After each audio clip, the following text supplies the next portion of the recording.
આરસોડિયા ગ્રામ પંચાયતની અંદર થયા છે મોટા આક્ષેપ. જે પ્રમાણે આક્ષેપ કરનાર પૂર્વ સદસ્યએ આક્ષેપ કર્યા છે તે જોઈને એમ થાય કે ગ્રામ પંચાયતમાં પણ આવડા મોટા કૌભાંડ કરવામાં આવી રહ્યા છે કે કેમ. જોઈએ સમગ્ર વિગતો કે શું પ્રકારે કરવામાં આવ્યા આક્ષેપ, કેમ કરવામાં આક્ષેપ અને કયા થયા આક્ષેપ.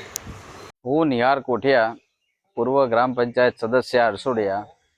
આજે એક એવી વાસ્તવિકતા બતાવી રહ્યા છીએ કે આ જગ્યા મહાકાળી માનો ચોક, જેની યોજના એમપી ફંડ હેઠળ 2018-19 પેવર બ્લોક 1.5 લાખના ખર્ચે કરેલું, એ જ વસ્તુ 5 લાખનું કૌભાંડ માનનીય પ્રોક્સી સરપંચ ભીખા અંબાલાલ પટેલ દ્વારા 5 લાખ રૂપિયાની ગ્રાન્ટ, એમાં આરસીસી જે કરવાનું છે એ ખોટે ખોટું આખા પૈસા લઈ લીધા પછી ખાલી તકતી મારી દેવામાં આવી છે. આટલો મોટો કૌભાંડ, આવા બીજા 10 કૌભાંડ છે. અને પ્રોક્સી સરપંચ થઈને આ બધા વહીવટ ચાલે છે. આવું હુડકોની અંદર થઈ રહ્યું છે. 9 લાખ રૂપિયાનું કૌભાંડ.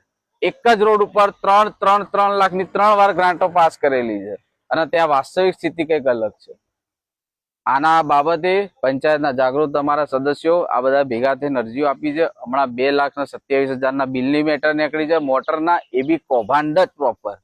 તો આ બાબત ઉપર કાર્યવાહી કરવી જોઈએ અને થવી જ જોઈએ, અમારી માંગણી છે.